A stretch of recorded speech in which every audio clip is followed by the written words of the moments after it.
Hi, this is Dr. Luke at ClearSight Center in Oklahoma City. This is how I perform the combined LASIK and Kamra procedure. So I start by using a small instrument to mark the cornea, and this is going to help me with the future pocket placement for the implant. Use a surgical sponge there to make sure that there's no debris. And here I have the patient look straight ahead, right there at the green light, and place a 4mm circle, which helps me with the future placement of the Kamra Inlay.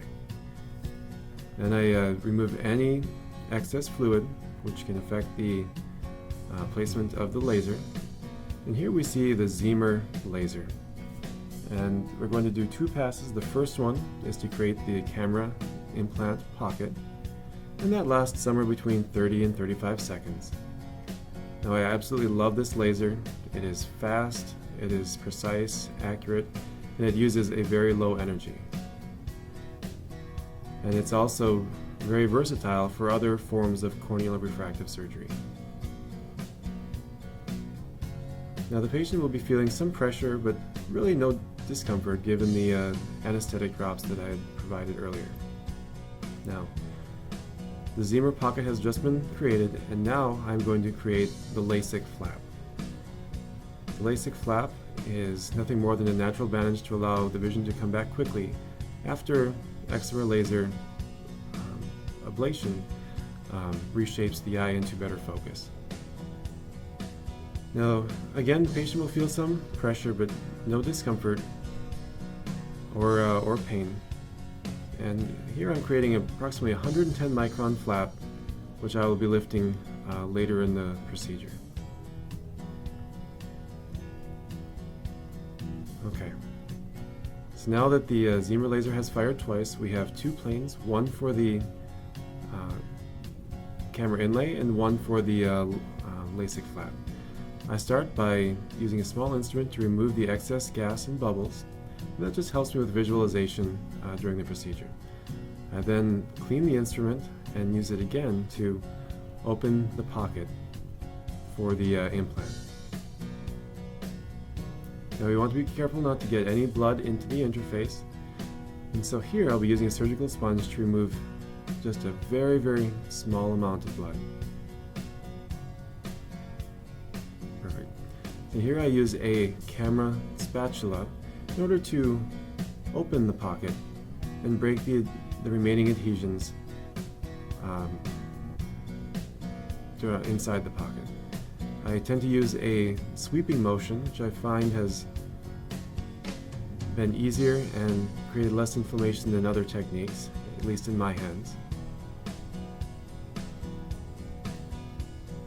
And here I ask the patient to do his or her best to just look straight ahead. I may be moving the eye, and the target may appear to be dancing around. The next thing I do is place the Kamra Inlay. Now I tend to overshoot a little bit, and then pull back, placing the implant right there within the previous circle that I had marked or created. Now, as long as I don't remove the forceps, I'm able to adjust the implant in order to make it or create it perfectly over the patient's visual axis. Next thing I do is make sure that any excess fluid is removed and that the pocket was closed. Then use this instrument to lift the LASIK flap. And similar to the pocket, I use this instrument to break adhesions. And you can see that this is in front of the implant.